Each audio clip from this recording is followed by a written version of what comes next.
অনন্ত কোটি ব্ৰহ্মাণ্ডৰ জ্ঞান ইয়াতেই সোমাই আছে। এইবোৰ জানো মূল্য নাই? তে আপোনাৰ মোৰ আমি বাহিৰৰ বস্তুবোৰৰ মূল্য দিওঁ, ভিতৰত থকা বস্তুবোৰৰ মূল্য নিদিওঁ। আমাৰ ভিতৰত আত্মাৰূপী পৰমাত্মা নাই। আমি আসনত বাৰ বাৰ সেৱা কৰোঁ। আসনত, যিখন আসনত ভগৱান কোনোবা এজন মানুহে আত্মাৰ ভাৱনাৰূপী ভগৱানক থৈছে, আৰু প্ৰতিটো মানুহৰ ভিতৰতে আত্মাৰূপী পৰমাত্মা আছেই দেখোন।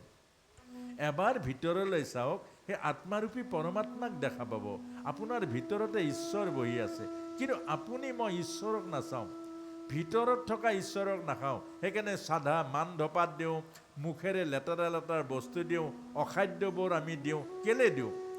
আমাৰ জ্ঞান নাই আত্মাৰূপী পৰমাত্মা আমাৰ হৃদয়ত বহি আছে।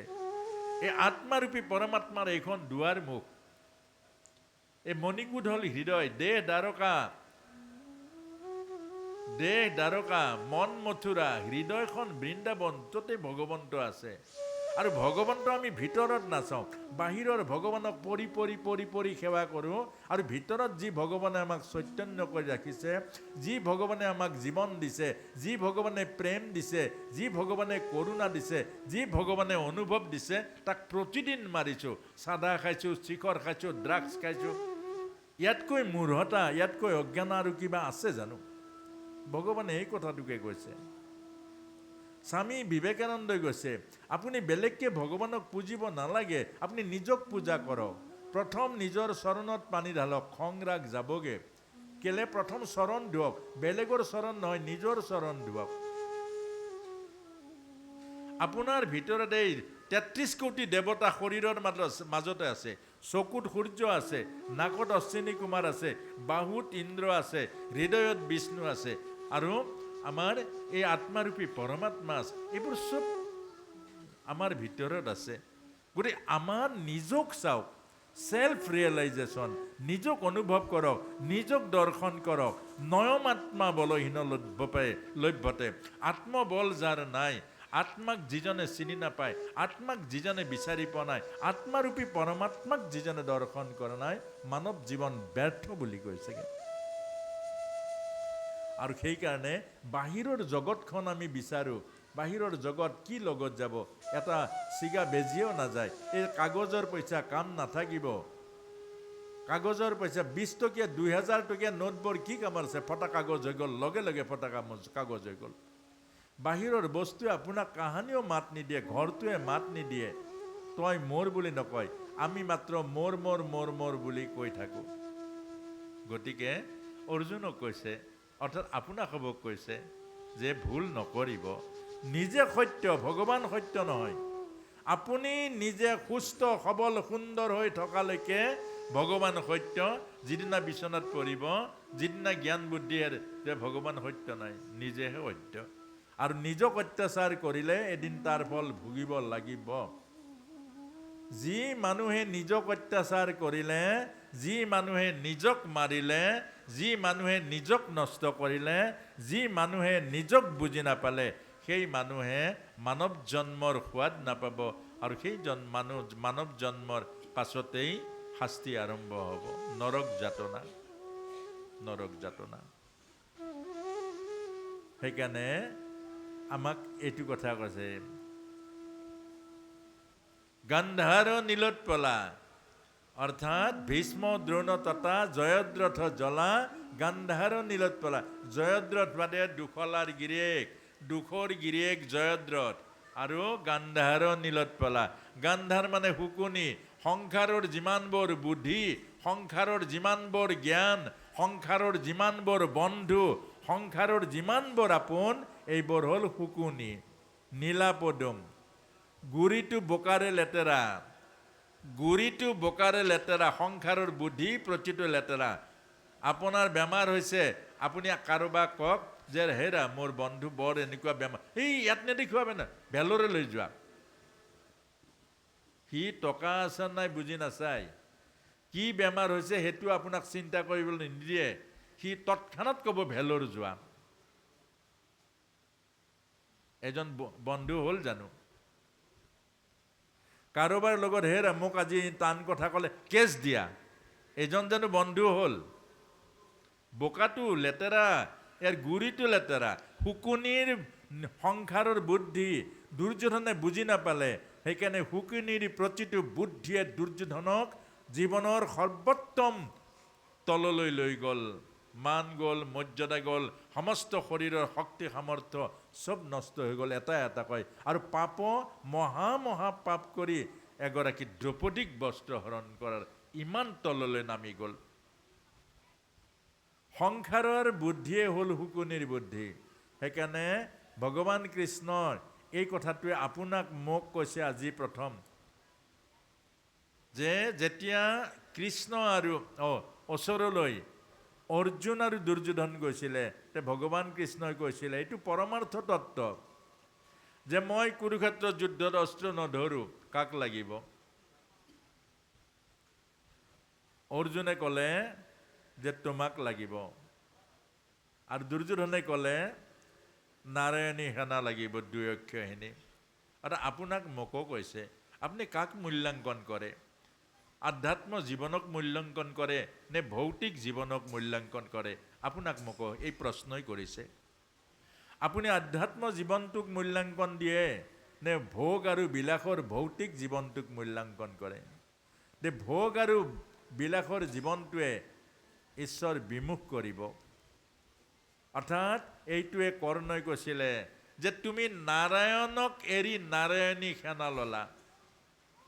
তোমাৰ হাতত নাৰায়ণ আছে, নাৰায়ণক বাদ দি নাৰায়ণী সেনা ল'লা, তোমাৰ আজিয়ে পতন হ'ল, হাৰিলা আজি। আপোনাক মোকো কৈছে, আত্মাৰূপী নাৰায়ণ আপোনাৰ মোৰ হৃদয়ত আছে, এই নাৰায়ণক লয় নে দেহৰূপী কামনা বাসনাৰ শৰীৰৰ শক্তি আৰু সামৰ্থ্যক লয়? এই কথাটোকে বুজাইছে। নীলা পদুম, ওপৰটো দেখিবলৈ ভাল, সংসাৰৰ বন্ধুবোৰ দেখিবলৈ ভাল। আপোনাক সবে মনত ৰাখিব, সংসাৰৰ বন্ধুৱে কি দিয়ে? গুটখা দিয়ে, শিখৰ দিয়ে, ভাল লাগে। আপুনি পইচা খৰচা কৰিব, সেইজনে খুৱাই দিয়ে আপোনাক। আৰু বেলেগবিলাকৰ নাম নলওঁ, ইয়াত নাপায়। সেইবোৰ খোৱা বন্ধুবোৰ কিমান আপোন আপোন লাগে, কিন্তু সেইজন বন্ধু হয় জানো? সেইজন বন্ধু হয় জানো? যি জীৱনক মৰা নিচা খুৱাই দিয়ে, যি চৰিত্ৰ নষ্ট কৰিব পৰা স্থানলৈ লৈ যায়, যি মন নষ্ট কৰিব পৰা বেয়া মোবাইলৰ কথাবোৰ পাতে, এইজন বন্ধু হয় জানো? অজ্ঞানীজনৰ কাৰণে সেইজনে বন্ধু। সেইকাৰণে ভগৱত গীতা দুৰ্যোধনৰ কাৰণে সেইজনে বন্ধু হ'ল শুকুনি। যিজন কৃষ্ণই ক'লে 5খন গাঁও দিয়া এজন শত্ৰু হৈ গ'ল, এইজনক বান্ধিবৰ কাৰণে ব্যৱস্থা কৰিলে। আমাক এই কথাটোকে কৈছে যে আজিৰ পৰা এই জ্ঞানখিনি আপোনাক সবে এবাৰ মনোমন্থন কৰিব। এইখিনিয়ে সত্য জ্ঞান, যে আমি সংসাৰখনক সঁচা বুলি লওঁ, আমি দেহটো সঁচা বুলি লওঁ, আমি মনটোক প্ৰিয় বুলি লওঁ, কিন্তু আত্মা আৰু জ্ঞান বিবেক যে আছে সদায় অৱহেলা কৰোঁ, আৰু সেইকাৰণে আমাৰ জীৱন দুখময় হ'ব। এইটোৱে আমাক কৈছে গান্ধাৰ নীলোৎপলা শৈল্য গ্ৰহৱতী কৃপেইন বহনী। শৈল্য হ'ল গ্ৰহ, কৃপাচাৰ্য হ'ল আমাৰ বৈ থকা জীৱনটো। কৰ্ণেন বেলাকুলা, কাণ দুখন বেলাকুলা, অৰ্থাৎ আমাৰ প্ৰসংগাবোৰ শুনিলে ভাল লাগে। প্ৰভু আপুনি শংকৰদেৱকো চেৰ পেলাই গ'ল, আপুনি ইমান মহান, আপোনাৰ নিচিনা গাঁৱত দাতা নাই, আপোনাৰ নিচিনা ভাল নাই, এনেকুৱা প্ৰশংসা যিয়ে কৰিব, আপুনি পাকঘৰৰ ভিতৰলৈ নি জলপান খুৱাব। আৰু যিজনে আপোনাৰ দোষটো দেখুৱাই দিয়ে, আপোনাৰ কিন্তু এই স্বভাৱটো কিন্তু ভাল নহয় বন্ধু, তুমি মোক কিয়, এইটো কথা আহি পৰিব। সেইকাৰণে আমাক কৈছে এই প্ৰশংসাবোৰ শুনিলে আনন্দ লাগে, কিন্তু প্ৰশংসাই যে নৰকলৈ নিব এই কথাটো বুজি নাপায়। সেইকাৰণে শুকুনিয়ে বাৰে বাৰে আৰে মেৰে হোনেৱালী সম্ৰাট, দুৰ্যোধন পমি যায়, মেৰে হোনেৱালী সম্ৰাট। শুকুনিও জানে, অৰ্থাৎ এই অহংকাৰ অধপতনৰ মূল, এই সম্ৰাটটো হ'ব নোৱাৰে কেতিয়াও। সম্ৰাট হ'বলৈ হ'লে সহনশীলতা লাগিব, এজন ৰজাৰ গুণ লাগিব, এজন ৰজাৰ জ্ঞান লাগিব। শুকুনি এই মন্ত্ৰণা অৰ্থাৎ এই প্ৰশংসাই দুৰ্যোধনক উচতালে আৰু নৰকলে। সেইকাৰণে আপোনাসৱক আমাক কৈছে ভগৱত গীতাই, প্ৰশংসা কৰা বন্ধুক আজিয়ে ত্যাগ কৰক। যি বন্ধুৱে অযথা আপোনাক প্ৰশংসা কৰে মনত ৰাখিব এইজন শত্ৰু। আৰু কোনজন মিত্ৰ যিজনে আপোনাৰ দোষবোৰ দেখুৱাই দিয়ে, সেইটা তাকে আমাৰ কয় হৰি ভকত বা হৰি ভকত। ভগৱানৰ ৰাস্তাৰে লৈ যোৱাজন হৰি ভকত, ইজনে সিজনৰ দোষবোৰ গুচাই এই দোষবোৰ ধুই চফা কৰে আৰু দুইজনকে হৰি ভকত অৰ্থাৎ হৰিৰ ৰাস্তাৰে লৈ যোৱা এইজন বন্ধু, এইজন হ'ল মিত্ৰ। আমি এইটোৱে ভুল কৰোঁ, বিশেষকৈ যুৱ প্ৰজন্মটোৱে আজিৰ বৰ্তমানৰ যুৱকসকলে ভুল কৰে যে বন্ধু কোন শত্ৰু কোন বুজি নাপায়। নিজৰ মাকজনীক শত্ৰুক বুলি ভাবে। কোনোবাই ছোৱালী এজনী গোটাবৰ কাৰণে মৰমবোৰ বহুত মৰম দিয়ে। তুমি বহুত ভাল, তোমাৰ নিচিনা ল'ৰা আৰু কোনা, তোমাৰ মা বেয়া, তোমাৰ দেউতাইহে তোমাক বুজি নাপায়, তুমি বহুত ভাল বহুত ভাল। তাৰমানে এই ছোৱালীজনী তাক সমজাব আৰু সি ভাবি লয় মা শত্ৰু এয়া মিত্ৰ। এইটোকে বুজাইছে। সংসাৰৰ প্ৰতিটো মৰম বিষতুল্য, সংসাৰৰ প্ৰতিটো প্ৰশংসা নৰক তুল্য। সেইকাৰণে আপোনাক মোক কৈছে আধ্যাত্ম জীৱনটো পাবলৈ হ'লে আমি কৃষ্ণ কেন্দ্ৰিক হ'ব লাগিব, আত্মকেন্দ্ৰিক হ'ব লাগিব। আৰু শেষত কৈছে দুৰ্যোধন অৱৰ্তিনী। আৰু দুৰ্যোধন হ'ল সংসাৰ নদীৰ চাক নয়া। দুৰ্যোধন মানে কি? কামটোৱে হ'ল চাক নয়া। কামত পৰিলে, কামৰ পাল্লাত পৰিলে কোনো বাচিব নোৱাৰে।